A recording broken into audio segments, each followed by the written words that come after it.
इस समय हमारे स्टूडियो में मौजूद है बिहार के चर्चित राजनीति विश्लेषक के रूप में जाने जाते हैं श्री अरुण कुमार पांडे।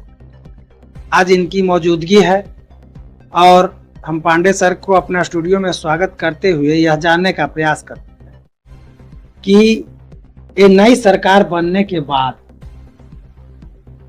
जो पहली कैबिनेट की बैठक हुई 5 दिनों की, सर इसमें पहले से तो रोजगार के बारे में चर्चा की जा रहा था कि हम इतने लोगों को रोजगार देंगे, तो रोजगार और जन कल्याण से संबंधित किन खास मुद्दों को मतलब टारगेट किया गया?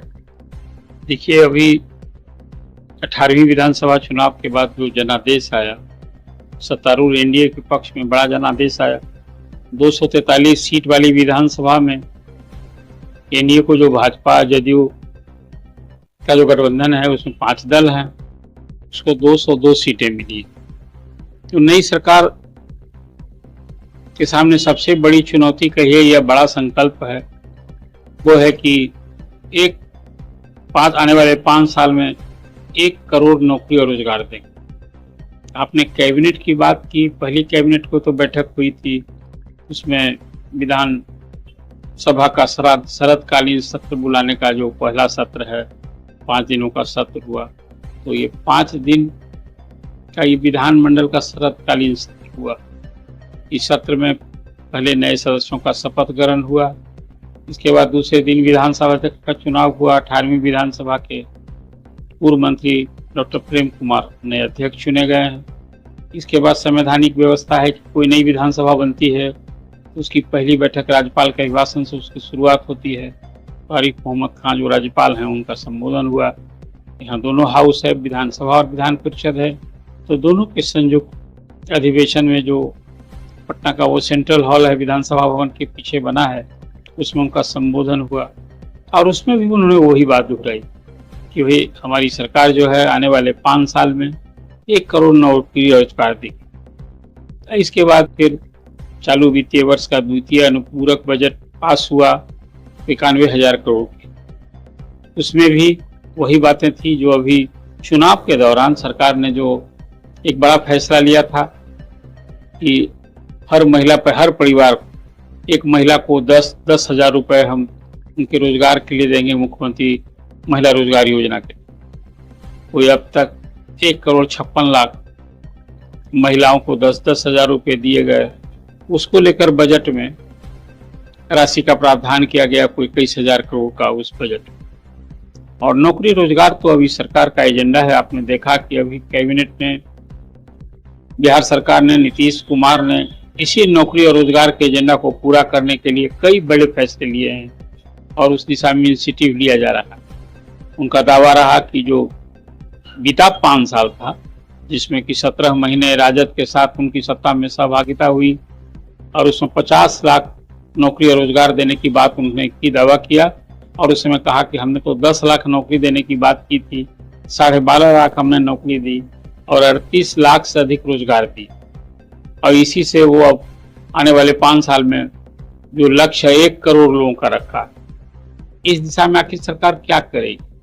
रोजगार नौकरी के अवसर कहाँ है? देखिए, सरकारी विभागों में बिहार सरकार के अब तो 3 नए मंत्रालय खोल रहे हैं। उस मंत्रालय कौन सा खुलेंगे ये भी जानना चाहिए। एक तो श्रम संसाधन विभाग के अधीन अब तक श्रम और नियोजन विभाग हुआ करता था। तब एक कौशल विकास तो केंद्र में एक मंत्रालय बना था, आपको याद होगा। पहली बार बिहार के ही सांसद राजीव प्रताप रूडी को उस कौशल विकास मंत्रालय का दायित्व मिला था। हालांकि वो बात के दिनों में कई ऐसी बातें हो गई, वो तो ड्रॉप कर दिए गए। अब बिहार में केंद्र सरकार की ओर से कौशल विकास मंत्रालय की ओर से यूनिवर्सिटी बनना था, वो भी राजनीति की भेंट चढ़ गई। उस समय नीतीश कुमार इस पाले में थे, तो वो चाहते थे कि छपरा में हम कौशल विकास का यूनिवर्सिटी खोलें और वो बिहार सरकार कह रही थी कि नहीं, आप किशनगंज में खोलिए, दोनों में कहीं जगह नहीं खुला। और फिर जब उनका मंत्रालय ही सिर्फ मंत्री नहीं रहे तो वो मामला कटाई में पड़ गई। अब सरकार ने एक कौशल विकास नाम से एक मंत्रालय बनाने का, विभाग बनाने का एक नया ये किया है, जिसमें मेन है कि बिहार में तो ये मजदूर हब के रूप में बिहार जाना जाता है। हर साल 50 लाख से अधिक लोग यहाँ रोजी रोटी के लिए मजदूरों का पलायन होता है। तो इसको रोकना बिहार सरकार के लिए, नीतीश गवर्नमेंट के लिए सबसे बड़ी चुनौती है। तो इसी दिशा में प्रयास के लिए पहले कौशल विकास, मतलब जो शैक्षणिक डिग्री ले लें, इसके बाद उसके पास कुछ और कौशल होना चाहिए। तो उसके लिए ये कौशल विकास मंत्रालय काम करेगा ताकि सबको हुनर हो तो रोजगार मिलेगा। आपने देखा कि रूस के राष्ट्रपति अभी भारत के 2 दिवसीय दौरे पर आए थे, तो वो समझौते ही हुआ भारत सरकार से कि 10 लाख मजदूर भारत से जाएंगे वहाँ। तो वो सब कोई यूं ही डिग्री लेकर तो जाएगा नहीं, कौशल चाहिए उसमें। तो कौशल विकास मंत्रालय, ये प्रधानमंत्री नरेंद्र मोदी ने उनकी परिकल्पना थी, इस पर बहुत जोर डाला और पूरे देश भर में कौशल विकास के लिए शिक्षण केंद्र खुले। लेकिन मैं उसे बहुत अप टू मार्क नहीं मानता। उसमें सब कुछ लिए, सिलाई के लिए, कौन कौन काम के लिए, हर काम के लिए, ट्रेड के लिए खोला गया था। अब हर प्रखंड स्तर पर खुला। तो एक तो मंत्रालय कौशल विकास मंत्रालय हुआ है। दूसरा उच्च शिक्षा। बिहार में उच्च शिक्षा की हालत क्या है वो किसी से छिपी नहीं है, मैंने इनमेश है कहिए आज की तारीख में। अब तो यूनिवर्सिटी, वो 3 यूनिवर्सिटी के चांसलर खुद गवर्नर मुख्यमंत्री हो गए और बाकी सभी 19 यूनिवर्सिटी है उसके चांसलर होते हैं राज्यपाल। तो उच्च शिक्षा में सुधार के लिए अब एक अलग ही मंत्रालय बनाने की बात, विभाग बनाने की बात की है नीतीश कुमार ने। तो ये 2 विभाग हो गया आपको, कौशल विकास विभाग और दूसरा हो गया उच्च शिक्षा विभाग। तीसरा अभी सिविल एविएशन, वो नगर विमानन विभाग जो मुख्यमंत्री के अधीन हुआ करता था। तो बिहार में हवाई सेवा के विस्तार की भी सरकार ने योजना की। अभी तक तो बिहार में एक सिर्फ पटना एयरपोर्ट था, अब पूर्णिया एयरपोर्ट भी कमर्शियल हो गया है, दरभंगा एयरपोर्ट हो गया है।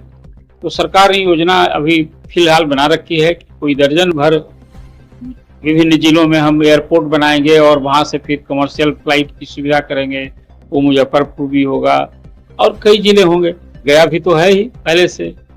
तो इसके लिए एक अलग मंत्रालय बनाने, लेकिन सरकार का मेन थ्रस्ट है रोजगार, नौकरी और रोजगार। और इस दिशा में सरकार ने अभी तो महिला रोजगार के लिए आपने देखा कि किया ही है कि 6 महीने के बाद समीक्षा करेंगे और महिलाओं को फिर 2-2 लाख रुपए की सहायता, ऋण सहायता दी जाएगी। इसके साथ ही सरकार ने तय किया है कि अभी सरकारी विभागों में जो जितनी रिक्ति है, वैकेंसीज है, वो अभी एक अनुमान किया गया है कि 3 से 3.5 लाख आज भी वैकेंसी है। तो शिक्षा विभाग, पुलिस विभाग, हेल्थ विभाग, यही ना बड़ा वर्किंग फोर्स वाला विभाग है। तो उसमें वो सारी नियुक्तियों की प्रक्रिया शुरू हो गई है और जनवरी महीने में मुझे लगता है कि बीपीएससी से भी और भी जो एजेंसियां हैं उसके विज्ञापन आने वाले हैं, वो नियुक्तियां होगी। ये जो आपने सवाल किया कि नई सरकार ने किस चीज पर ज्यादा थ्रस्ट है, पहल है, तो सरकार ने जो वादा किया है, चुनावी वादा कि हम 1 करोड़ नौकरी और रोजगार देंगे, उस दिशा में निश्चित रूप से नीतीश कुमार पहल हो गए हैं। और इसीलिए अभी कहा है कि अब तक तो नीतीश कुमार पहले कहते थे कि बिहार में उद्योग कहाँ से स्थापित किया जा सकता है, ये लैंडलॉक्ड स्टेट। लेकिन अब सरकार ने ठानी, आपको याद होगा चुनावी वायदा था जो एनडीए का संकल्प पत्र करके जारी हुआ और उसमें था कि हर जिला में हम इंडस्ट्री खड़ा करेंगे, इंडस्ट्री क्लस्टर खड़ा करेंगे और स्थानीय लेवल पर लोगों को रोजी रोजगार में, लोगों को बाहर नहीं जाना पड़े, इसके लिए हम फैक्ट्री का जाल बिछाएंगे। इस दिशा में मुझे लगता है कि बहुत जल्दी ही, अभी तो बिहार में सचमुच, खासकर बिहार बनने के बाद, जो झारखंड जब से अलग हुआ तब से, और आज़ादी का सबसे बड़ा पूंजी निवेश बिहार में अडानी का अभी पीरपैंती में 24,000 करोड़ की लागत से वहाँ बिजली घर बनने जा रहा है। और सरकार अभी निकट भविष्य में लगता है 3-4 महीना के अंदर, अप्रैल मई तक बिहार में यहाँ इन्वेस्टर मीट कराने की तैयारी। और अभी सरकार ने कहा ही है कि भाई कोई हम 5 साल में 50 लाख करोड़ का निजी निवेश कराने का एक लक्ष्य रखा है। और अभी जो इन्वेस्टर मीट होगा उसमें सभी अडानी, अंबानी, जिंदल, ऐसे जो जाने माने जितनी बड़े उद्योग घराने हैं, उस सबको यहाँ बिहार आमंत्रित किया जाएगा। संभव हो उसमें प्रधानमंत्री खुद भी आवे उन इन्वेस्टर मीट में, जैसे वो गुजरात में, यूपी में भी जाते रहे। और प्रधानमंत्री ने भी भरोसा दिलाया है कि 2047 तक यदि विकसित राष्ट्र बनना है तो बिहार नहीं बनेगा तो फिर कैसे होगा। तो बिहार में निश्चित रूप से ये जो अभी औद्योगिक रूप से पिछड़ा बिहार है, यहाँ बाढ़ और की एक बड़ी समस्या थी, उसके निजात दिलाने के लिए भी केंद्र सरकार ने विशेष मदद की है। पिछले ही बजट 11,500 करोड़ दिए गए।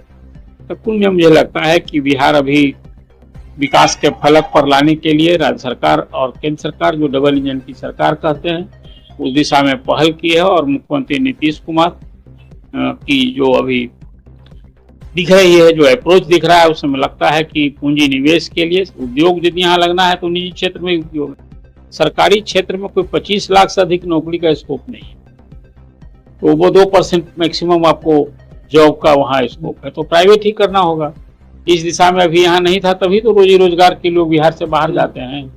तो मुझे लगता है कि नई सरकार ने जो पहल की है उसमें नौकरी और रोजगार ये है। और उस दिशा में अभी देखिए उद्योग विभाग दिया गया है, जो भाजपा के प्रदेश अध्यक्ष थे, अभी भी हैं, दिलीप जायसवाल, उनको उद्योग विभाग दिया गया है। तो मुझे लगता है कि आने वाले दिन में निश्चित रूप से बिहार में उद्योग लगाने के लिए एक गंभीर प्रयास शुरू होगा। और जब प्रयास होगा तो उसके नतीजे भी उम्मीद की जानी चाहिए सामने आएंगे। यही तो अभी है नई सरकार की प्राथमिकता। और उस दिशा में पहल जो नई सरकार ने पदभार संभालने के बाद, इस सेशन के बाद मुख्यमंत्री ने खुद ट्वीट करके ये जानकारी दी कि भाई हमको नौकरी और रोजगार देना मेरी सर्वोच्च प्राथमिकता। बहुत बहुत धन्यवाद, आभार सर, आपने जो जानकारी दी। और आपके जानकारी के अनुसार ऐसा लगता है कि हमारे बिहार के जितने भी लोग हैं उनको यह बात समझ में आनी चाहिए कि जो नीतीश सरकार ने पहले वादा किया था, उन वादा पर खड़े उतरने का 101% प्रयास किया जा रहा है। और इसमें बिहार सरकार ही नहीं, भारत सरकार का भी एक बहुत बड़ा सहयोग है। आने वाले समय में बिहार के बेरोजगारों के लिए सुनहरा अवसर आने की बहुत बड़ी संभावना और क्यास लगाई जा रही है। फिर इसी तरह से मिलते हैं एक नए खबरों के साथ, बने रहिए। जय हिंद, जय भारत।